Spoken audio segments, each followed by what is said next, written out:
Thanks so much for joining us today. I'm so happy to have you back on. Before we get into today's episode, why don't you take a few moments to subscribe to my Substack? You can do that using the link on your screen, or you can scan the QR code. That'll get you to sign up for my newsletter, which ideally should be coming out every Monday, Tuesday, Thursday, but as you can tell, if you are subscribed, is not what's been going on, and that's just because life gets a little busy, and so that becomes a little more hard to do, but eventually we'll get back to the 3 newsletters a week. You can also stay connected with me on social media by following me at Real Ishan Shrivastava on Instagram, or you can find me at ishanshrivastava.bluesky.social on Blue Sky. It's great ways to stay connected, and I hope you subscribe, follow, whatever it is, and we can get into today's episode. So, many years ago, when Donald Trump was president the first time, his Tax Cuts and Jobs Act from 2017 was a signature policy. It was like one of the biggest things that he did. He was very proud of it, and he ran on it in 2016 as something he would proudly do. He ran on it in 2020 as something he proudly did. And in 2024, it was something he ran on to proudly expand. Now, it was a big package. It was a pretty instrumental and influential package. It promised economic growth and tax relief, and that was what he promised, and it was done by cutting taxes for the wealthy. There was this idea of trickle-down economics, which has already pretty much been rejected because we've seen history already attempt to use cutting taxes for the rich as an excuse for economic growth. It just doesn't work. And in fact, it didn't work so great. Republicans used to, at least, be really big on cutting the deficit. They wanted to cut the national debt. They want to make sure that, or at least they claimed that they wanted to make sure that we were not in debt as a country, that our deficit was cut.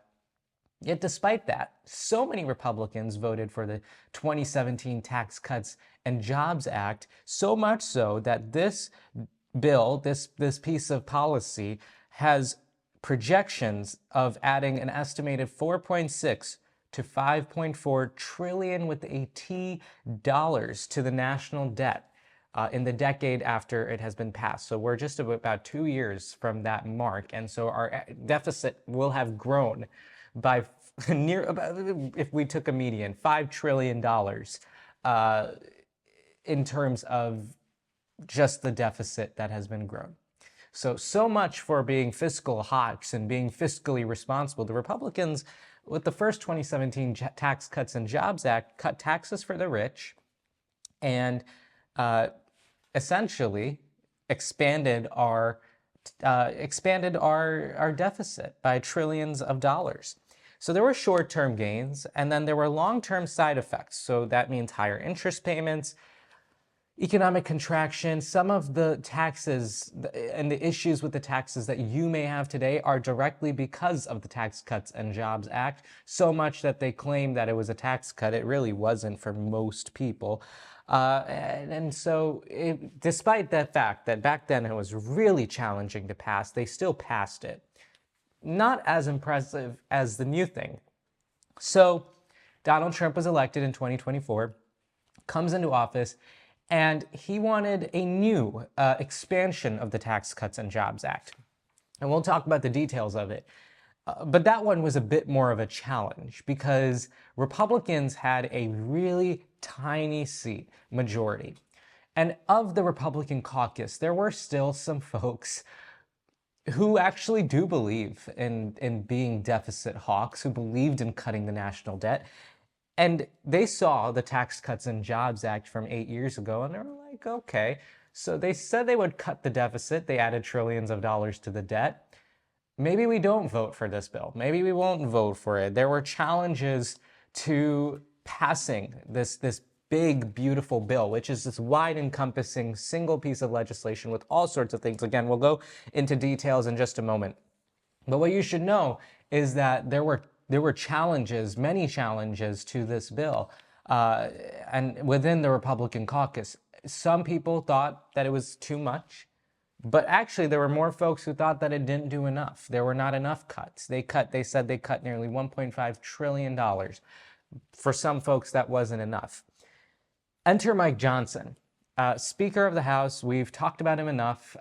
You might remember when we covered the speakership, congressional chaos, drama, and all that stuff that happened 2 years ago. We get Mike Johnson as Speaker. He successfully, for all the stuff in that bill, which we will again talk about in detail, I should point out that for all of the stuff in that bill, Mike Johnson, I'd say he gets a pat on the back for getting this bill passed. He achieved it despite the narrowest of narrow House majorities and somehow demonstrated some political skill. And he united the party. I mean, enough that there were 215 votes, 215 votes to 214 against. Anyway, so that was the bill. Mike Johnson was able to get it passed somehow. Impressive work. I mean, he's once again demonstrated that of all the politicians, he might actually be one of the most skilled in all of Washington. But he got it passed.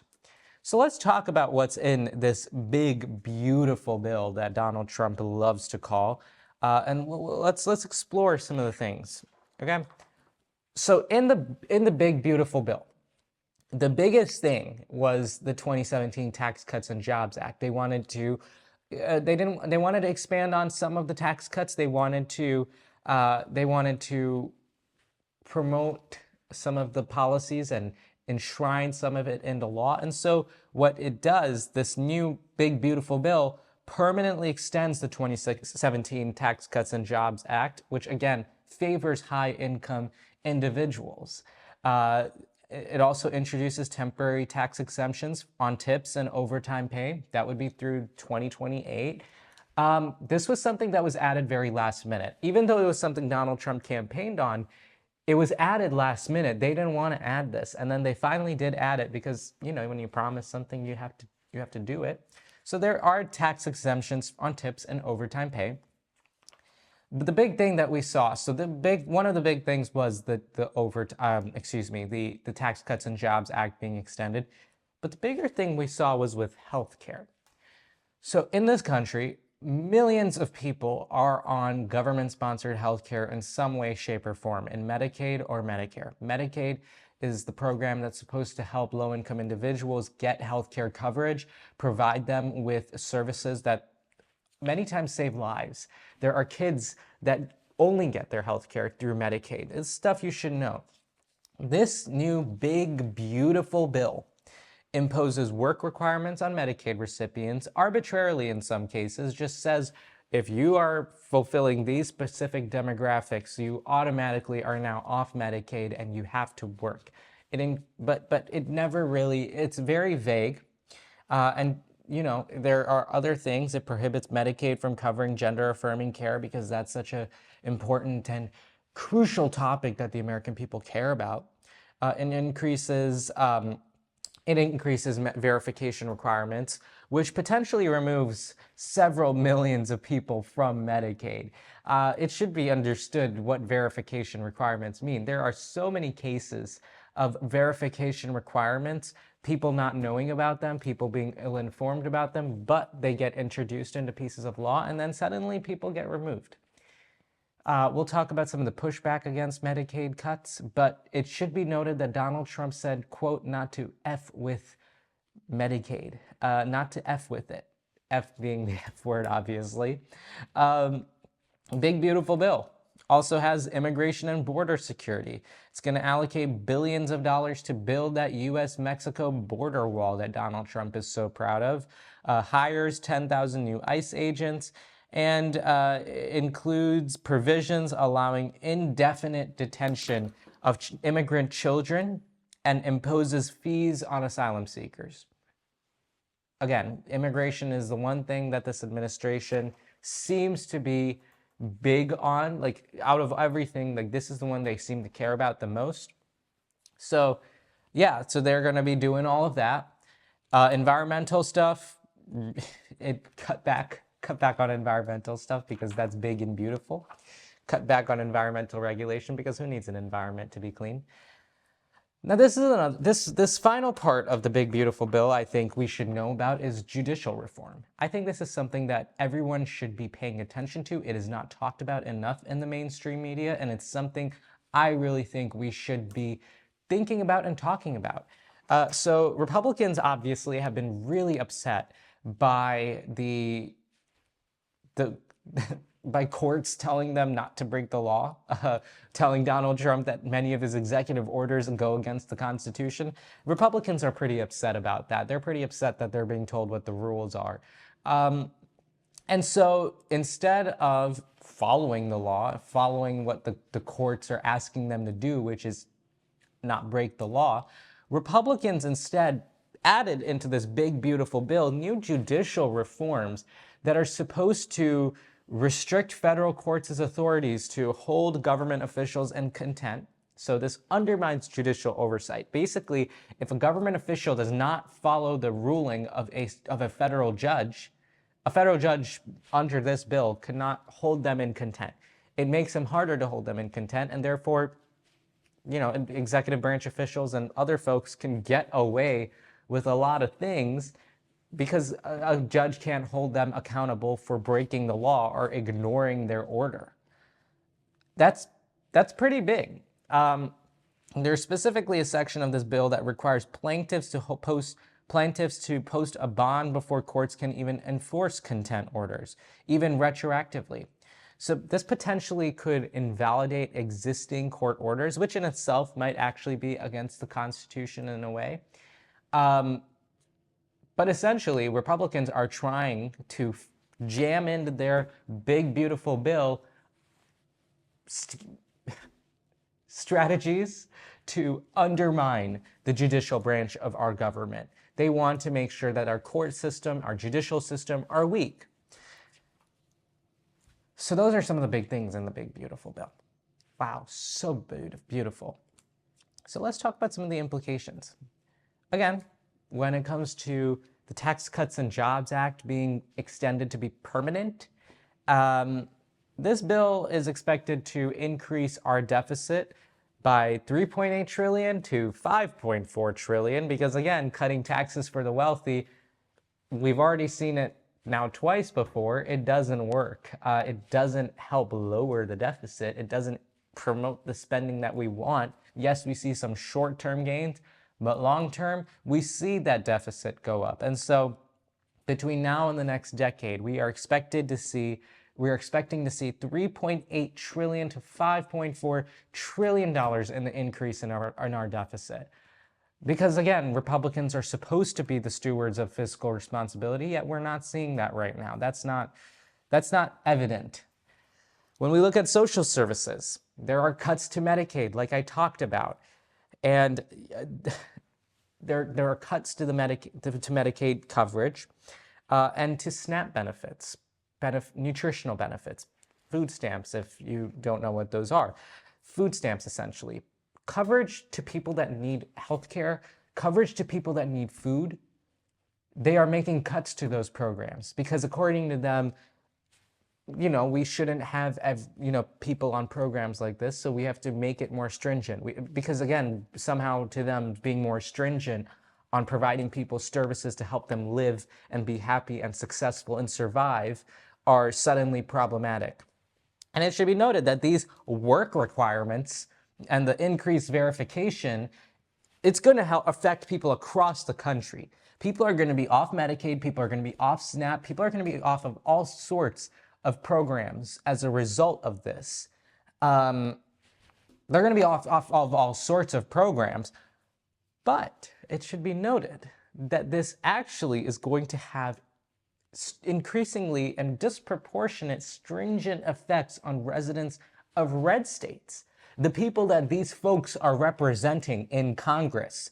No Democrat voted for the big, beautiful bill, but there are some Republicans that did vote for it whose constituents are directly going to be impacted by these cuts. If you are in a red state, if you are watching this in a red state, and I know there are some folks that do watch the channel that are, and you are on these programs, on these social services like Medicaid, SNAP, and things like that, Go check how your member of Congress voted on this bill. Go check how they voted, and then check how this might affect you, because there is supposed to be an expected disproportionate effect on residents in red states as a result of Republican policy in the big beautiful bill, and it might adversely affect you. Because again, the geniuses behind this bill think that somehow hurting their own constituents is going to yield them results.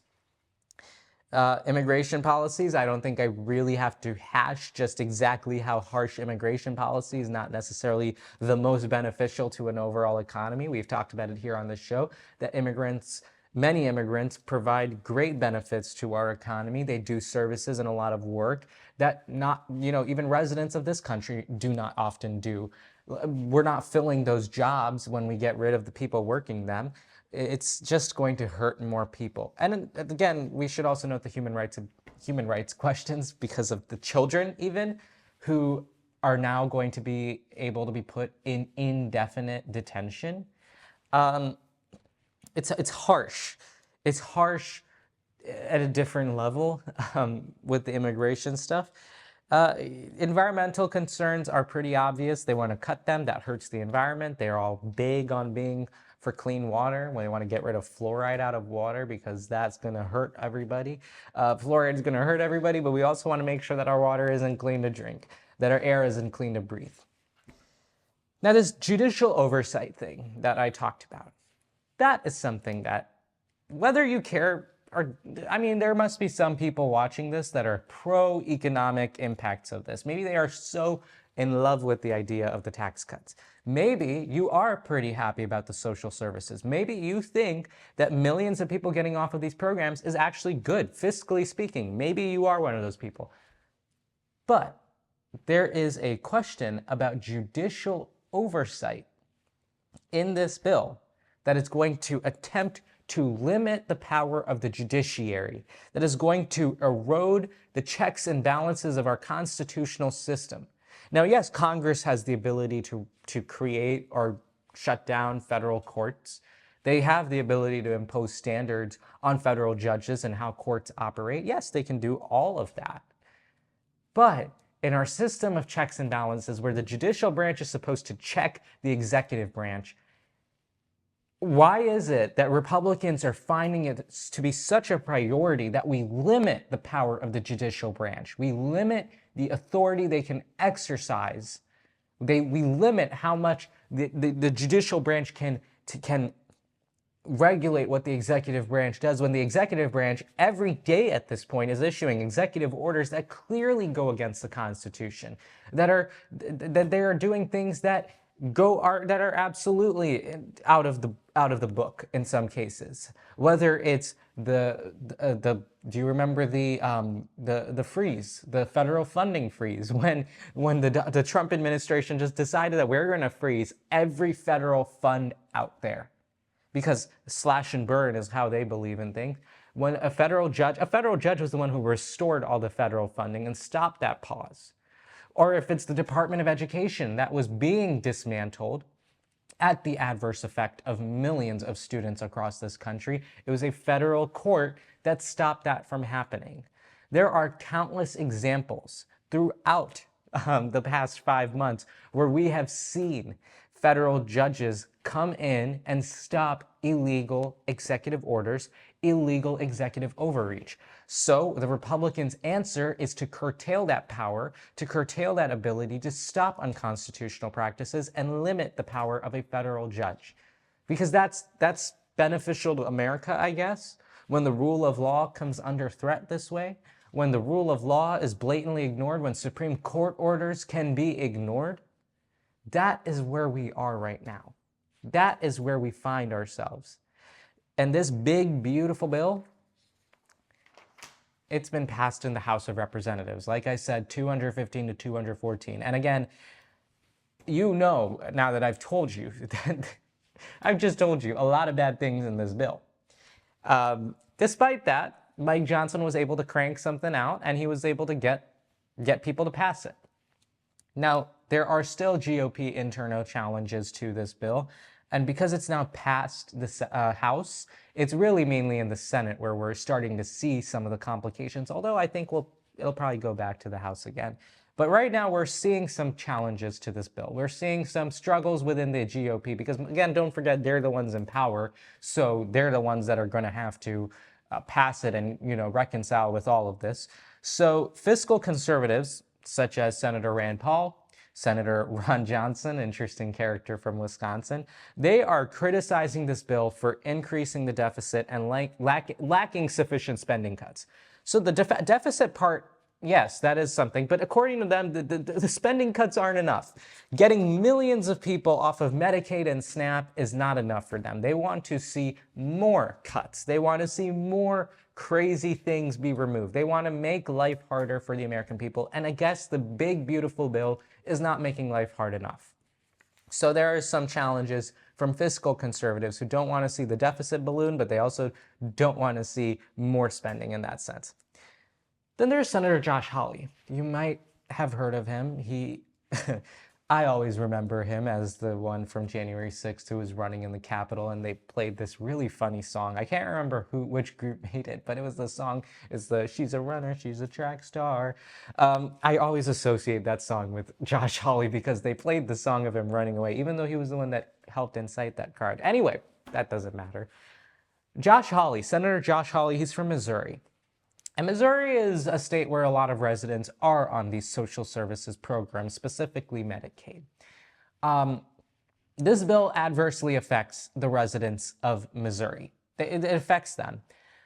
And so Josh Hawley wrote a New York Times op-ed piece, an essay, I believe, talking about how Republicans should not be cutting Medicaid programs, SNAP benefits, because at the end of the day, unlike many of the people in the House that voted for this bill, despite the fact that their constituents are going to get hurt, I guess Josh Hawley, for the first time ever, is on the same side as Democrats, actually, for being against cuts to Medicaid and other social programs, because they're going to be harms to his constituents in Missouri. They're going to get affected by these Medicaid cuts. Republican leadership can either choose to understand that or they can choose to ignore it completely, but Senator Josh Hawley has said that he can vote for this bill. Take a look at him, at his comments about that. Are you no if this bill does not change? I'm not going to support this bill from the House in this form. I think that's clear. It's got to change before it can pass the Senate. And I continue to stand by my line in the sand, which is no Medicaid benefit cuts. Listen, if you want to do work requirements, I'm all for that. I bet every Republican and I bet most Americans would agree with that. But we're not talking here about just work requirements. The House goes much, much, much further than that. This is real Medicaid benefit cuts. I can't support that. No Republican should support that. We're the party of the working class, Manu. We need to act like it. And lastly, in terms of the Republican pushback, this is so interesting to me. Do you remember Elon Musk? Yeah, he was the guy that was going around cutting everything in the federal government.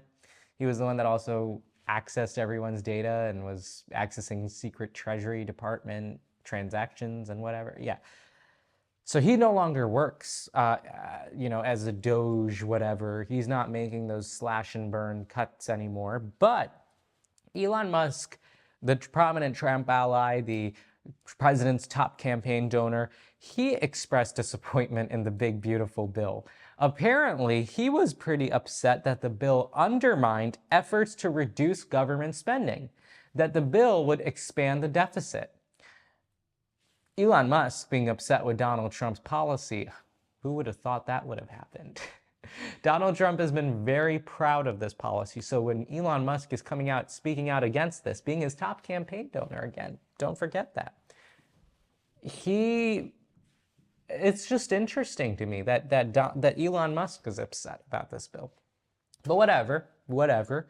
What I want to point out, what I meant to point out by listing all of these GOP challenges internally is that for all the success that we have seen in terms of the passage of this big, beautiful bill, that was one hurdle.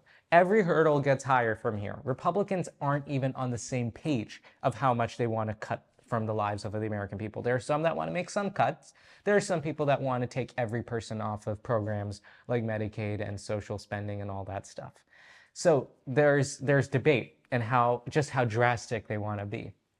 There's Democrat pushback. Again, Democrats can't do much because they're not in power. They really cannot do much. So Senate Democrats are all unanimously opposing the bill, obviously because it's harming working class Americans. Like, and hurting working class Americans, I don't think is the winning message, especially when the president is going around saying that kids should get fewer dolls and fewer pencils. Like, I don't think it's the most stupid thing to do to take a position against a bill that hurts the working class American people. And so they want to also, there's this other thing that Democrats are thinking of doing. They want to force votes on various provisions in the bill. They want to get votes and tallies on specific provisions of the bill, which I think is a little intelligent, actually, because you can get votes on specific provisions like Medicaid cuts to social spending. Like, you could get those votes in individually and see where Republicans stand. Obviously, that's one thing to get on the public record what Republicans are trying to do, but on another sense, it's also stalling its progress in the Senate. Stalling progress, stalling it from taking in effect, which, again, if we want to stop the ballooning of the deficit, maybe we can stretch it out as much as possible. But anyway, that is what Democrats are doing. So what does the bill's path forward now look like? It's not clear, because I listed all of these challenges in the Senate, and there are folks on either side of the equation. Again, we can talk about all the stuff the Democrats are going to do. They're obviously going to try to stall the bill. But when we look at the real power, it's in the Republicans right now because they control the chamber. There are people on either end of the spectrum when it comes to this bill in the Republican Party. Some want to obviously make those huge cuts like Ron Johnson and Rand Paul. There are folks like Josh Hawley who don't want their constituents to get affected by these Medicaid cuts. So there is going to be, this bill is not going to pass in the Senate as it's written right now, unless somehow Senate Majority Leader John Thune manages to get those votes in, somehow pass this bill with all Republican support. This bill is not passing in the way it's written right now. So all of Mike Johnson's hard work, poor guy's not going to be able to sleep for a while. His hard work is probably going to go to waste because it seems like there's going to be edits to this bill, edits to the legislation. There are going to be significant changes to how it's written. And if I was betting on this, I would imagine that they expand the cuts. They maybe don't do anything with how Medicaid and stuff is written right now, but they would make even more cuts to appease the fiscal hawks. They want to make sure that they are obviously comfortable voting for this bill. But I mean, folks like Senator Ron Johnson, I think it's really strange that he's voting against this bill and wants more cuts, because in his state too, there are going to be many people that are affected by this bill. And there are many Wisconsinites that, even when I speak to Wisconsinites, that don't like what's in this bill. So I find it pretty interesting that he is so hell-bent on making more cuts. But whatever, he can do what he wants. He's the judge of what he decides to do. But it's things like that in the Republican caucus that I think are going to complicate the future of this bill. And so I think there's going to be a lot of amendments. It's going to be I think either it's going to be watered down or it's going to be expanded even more. And then I think there will be challenged, because then again, because once it passes in the Senate, then it has to go back to the House, because the way things work is if one thing passes in the House, it has to pass in the Senate, word for word, verbatim. So I think we're going to see a back and forth in Congress right now, and maybe we might see changes to the overall legislation. Now, there's talk that Senate Majority Leader John Thune and other Republican leaders might break the bill into smaller parts to address specific concerns. Maybe they break it into smaller pieces so that you can specifically vote down this provision and make sure that the overall message passes. I don't know if that's going to be something, because Republicans have always been against smaller bills like that. They've always wanted a big, beautiful bill. They've always been proponents of a single piece of legislation that may be 4,000 pages, but hey, it's one big, beautiful bill. So I don't know how much this breaking the bill into smaller pieces thing is going to work. If you ask me, I don't have a lot of confidence, but we'll see how it works. But yeah, that's where the big, beautiful bill is. I don't think it's very big, but I don't think it's a beautiful bill. I don't think it's gonna I don't think it's going to even look like the way it looks right now. And I don't think it's going to, at the end of the day, I don't think it's going to help the American people so much.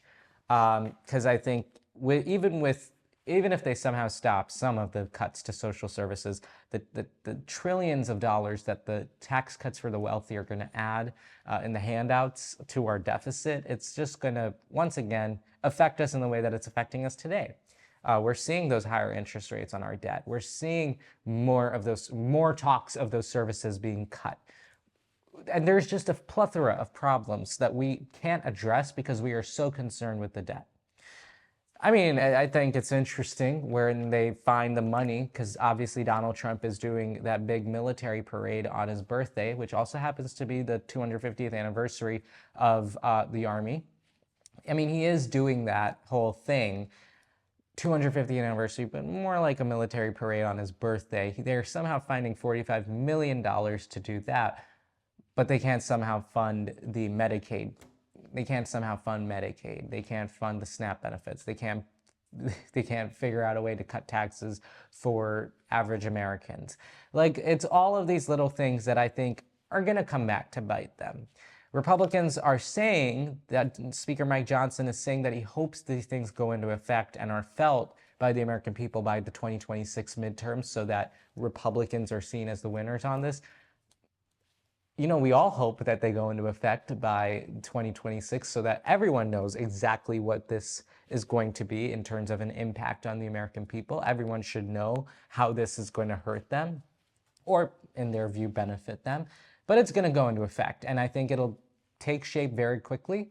I think combined with the tariffs that are being imposed every day, combined with the tax cuts that we're already seeing for the ultra wealthy, combined with all of the other things that we're going to see in terms of an economic impact, I think by the 2026 midterms, we're going to have a very clear narrative shape of exactly what things are going to look like. And I don't think Republicans are going to benefit a whole lot from it.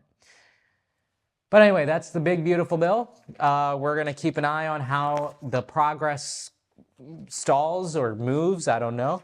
But if you liked my commentary, then please subscribe to the YouTube channel. And if you haven't already, then subscribe to my Substack. Again, you can do that using the QR code on your screen, or you can use the link and type that into Google, or you can also connect with me on social media. You can follow me on Instagram at real_Ishan_Shrivastava, or you can find me on Blue Sky at ishanshrivastava.bluesky.social.